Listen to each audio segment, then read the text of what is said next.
Welcome, everyone, to today's episode of Getting In, a College Coach Conversation. I'm Sally Ganga from College Coach. This show is pretty exciting. If you're interested in a Hispanic studies or other interdisciplinary major, you think you might want to qualify for a scholarship for Latino or Hispanic students. We're going to be covering those in segments 1 and 2. But first, we're welcoming Pablo Torres, Associate Director for International Recruitment and Admissions at the University of New Mexico. We'll be discussing the colleges in the Hispanic College and University Consortium, or HCAUs, particularly addressing international students. But I think a lot of what we'll be saying is going to be relevant to everyone, right, Pablo? I sure hope so. Yes. Exactly. So I'm really interested in this because I think a good number of students are aware of historically Black colleges and universities, but I don't know that as many are aware of the HCAU, or Hispanic College and University Consortium, and the schools that are sort of members of it. So I was thinking that, and so should we be calling them Hispanic-Serving Institutions? Is that the preferred term? Yes, I think that's actually the national term, HSI, Hispanic-Serving Institution. Mm-hmm. Okay, so there's the organization as the consortium, but we should really be using HSI. So that makes sense. So why don't you kind of dive in and tell us about HSIs? What some of the colleges are that has that designation. Just give us kind of an initial sort of background on it. Sure. So the HSI is Hispanic-Serving Institutions. It's a federally designated term for any accredited institution in the U.S. in particular that has over 25% of its population that identify as Hispanic or Latino. It's a pretty broad term. Some people prefer to identify as Latino, Latina, or Hispanic. And essentially it's people who have like some type of Spanish heritage, often have Spanish last names. So I myself would identify as Hispanic or Latino. My name's Pablo Torres, so it's kind of obvious, but you'll see people who maybe don't have names like mine that culturally are within this population. So yeah, Hispanic-Serving Institution, it's essentially any institution that has over 25% of its population as Hispanic-serving. There are over 500 institutions, I believe, that are actually under that designation. There's an organization called HACU, H-A-C-U. It's a Hispanic Association of Colleges and Universities. It has over 500 members in that association. As far as racial groups within the U.S., the Hispanic population is now the largest minority group in the U.S.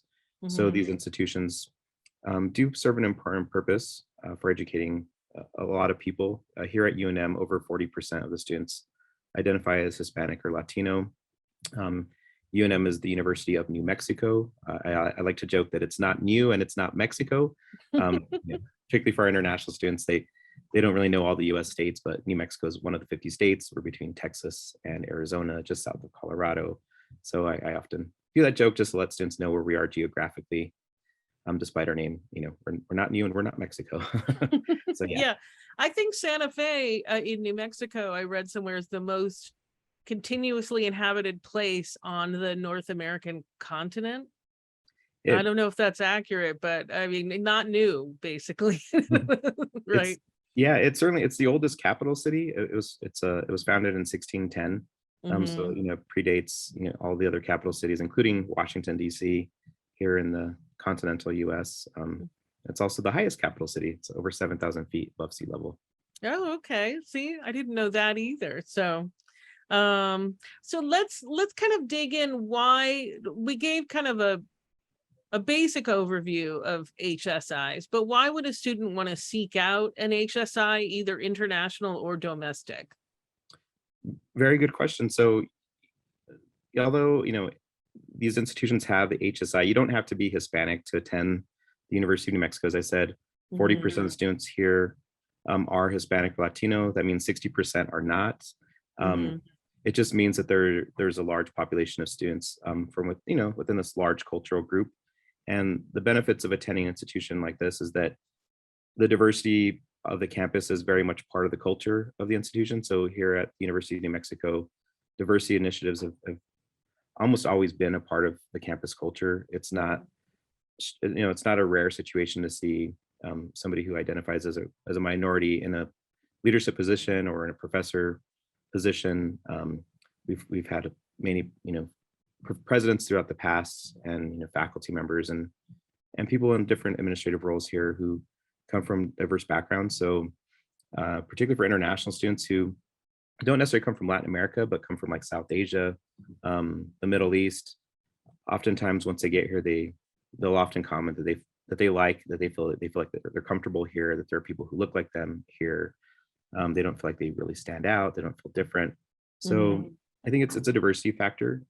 It's something that students don't really, after a while, you can just feel kind of comfortable. You don't feel like you maybe stand out, where maybe the vast majority of students, aren't from one of these backgrounds.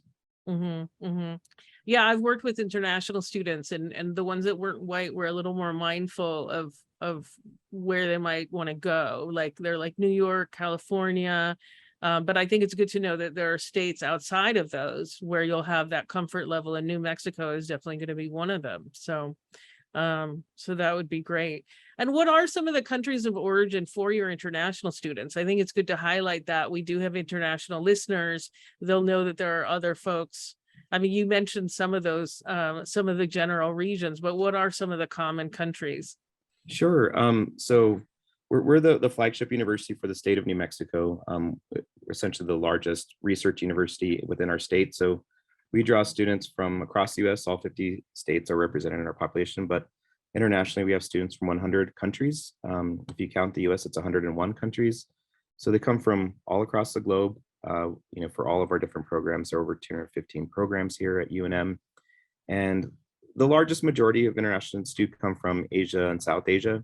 Being those countries would be India, China, and at the undergraduate level, our largest country represented for undergraduates is Nepal. We have a lot of students from Nepal, but certainly large numbers from Central and South America as well. And then some countries it's ones or twos. There's maybe like one student from the Bahamas. So right. Yeah. So let's talk about why students would want to come to University of New Mexico instead of going to, maybe a school in a more famous state in the US. Like, let's talk about what the appeal would be. Obviously you mentioned the diversity, and I'm sure there's some great things that come along with that, and maybe talk about the college in general, also what it offers. Sure, absolutely. I think, most students, from depending where they're from, they may not actually be thinking about the diversity. I think that's something that happens after they get here, that they notice that. All students really are looking first for a program that matches their needs, and then cost. Those are usually the top two, at least amongst international students. And so students typically find you at University of New Mexico, or they find their institution based on having a certain program. So what we often find is that as a large research university, we offer a full range of programs that are pretty robust, I'd say, particularly the ones that go up through a PhD. Lots of funding for research projects. So a student who's looking, for example, like electrical engineering, they'll find that here at the University of New Mexico. Chemical engineering, we have a full slate of engineering programs that are very popular with international students. But other programs like architecture and things that people wouldn't necessarily think about, like film, we have a very robust film program and film community here. People have heard of the TV show called Breaking Bad, which is probably the most famous show that came out of here. But Albuquerque is actually the fourth most active film community after Los Angeles, New York, and I think third is Atlanta right now. They beat us, but so there's a robust film community here. So that's another program that we get some students who find us for, and then it becomes cost. We're one of the few institutions that I know of that, certainly public institution, we can give in-state tuition to students from other states or from abroad. So an international student or a student from another state like Iowa can come to the University of New Mexico and pay the same tuition as somebody who grew up here. It's called the Amigo Scholarship, which is a Spanish word, which means friend. And so with the Amigo, they would pay the local in-state tuition. So those are usually the things that draw them. We have a program that they want that maybe has some sort of research activity that they're interested in, and then they get a good tuition price with our scholarship. Yeah, so you've talked a lot about undergraduate research, and I think sometimes at some of the larger colleges and universities, or I should say universities, while they are doing a lot of research, you're competing with graduate students. So I was kind of wondering if New Mexico has a more intimate feeling than some of these really large public universities. Like if you could kind of talk about the opportunities that are there, maybe because it isn't like, one of these mega 40,000, person schools. Yeah, we have about 25,000 students. Of that, maybe 14,000 are undergraduates, and Mm-hmm. those are dispersed over about 100 majors, I guess, at the undergraduate level. And the classes, once they get into the major, do become much smaller. We do have some of the large lecture halls for the introductory courses, like the English 101, Chemistry 101, but once they're actually within their department, it gets small, under 25 students per class. And there is a research office at the university that works actively to find research for the institution. A lot of that, certainly graduate students are at the front lines of some of the detailed work, but there are a lot of opportunities for undergraduates. And within the different schools and colleges, there are advisors and support offices to assist students to get those types of experiences when they want it. So the School of Engineering has the Engineering Student Services office that assists students to get research experience at the undergraduate level. They help them with funding to go to conferences and to participate in competitions and work on papers, research papers. So it's part of our identity. We're a Research One institution. There are only 14 Research One institutions that are also Hispanic-serving institutions. Mm-hmm. So it's just part of the identity here, and so the university really tries to, I guess, lean into that. Mm-hmm. Right. So you're going to see the diversity in those labs, et cetera, as well, I would Mhm. imagine. Yeah. Are there any special initiatives at HSIs to kind of encourage more students from diverse backgrounds to attend?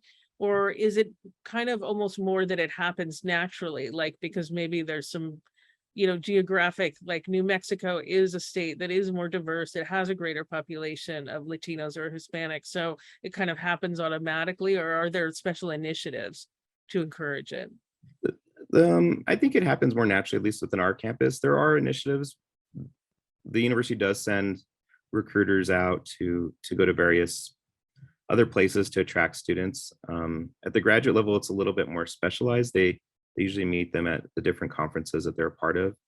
Um, but as far as like active outreach, some of it is just based on our location. From my opinion, and then word of mouth. Students who they talk to other students, they connect. Nowadays it's all through social media, so the students connect with current students.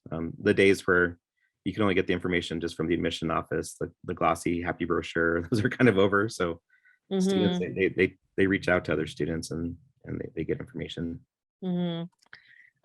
I was wondering if you could reflect a little bit on the benefits of majority of, if you are a majority student, of going to a school with a significant population of students that are not part of the majority. Because I really think it's important to kind of talk about the value of these institutions for everyone. So if we could dig into that a little deeper, that would be great. I think it really just develops everyone, even since you're from like a majority population, it develops everyone's cultural competence, the Mm-hmm. ability to communicate across the board with people from everywhere. We tend to see that, all the students come out of here with a good set of those types of social skills. So, being in an environment where things aren't familiar, that's part of what higher education is all about. And, Mm-hmm. they'll get that from the unique architecture we have here. We have a very unique campus, but also Mm-hmm. just culturally, it's a very unique sort of milieu here.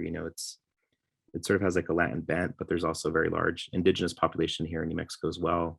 About Mm-hmm. 10% of our population are from the American Indian tribes that are within our state. So I think that the students who come from, you know, like a majority population, they do benefit from interacting with students from all these different backgrounds. Mm. Yeah, I mean, I want to kind of put in a quick plug for that too, that I read a poll. We do a lot of research on sort of career we do some kind of advising around majors and how those impact careers. And a big thing that people don't realize is that global competency is actually really valued by employers. And, a simple way to do that is to take languages other than your own. But I also attending an institution like University of New Mexico, it would be pretty easy to demonstrate that kind of competency, I think. Absolutely. And studying abroad, University of Mexico is great for study abroad. You pay your tuition, all of your scholarships go with you, and you go to another country. You have, over 90 different direct exchange programs here. So, coming to University of Mexico, it's affordable, but that affordability will help you if you want to go study abroad as well. Mm-hmm. What are some of the countries where you have the study abroad programs? The most popular are always like UK, Spain, but we also have very robust programs in South Korea, Japan, Central and South America. A lot of students go to Ecuador as well. Mm-hmm. Okay. All right. So lots and lots of opportunities for students, both, majority and otherwise. So any last thoughts about University of New Mexico? How should a student start if they want to look into it? Or if they want to look into other HSIs, like what's a good place to start to do your research? They could look at HACU, HACU. That's a large membership organization for Hispanic-Serving Institutions. University of New Mexico, it's very easy, just unm.edu. You can Google University of New Mexico and you'll find us there.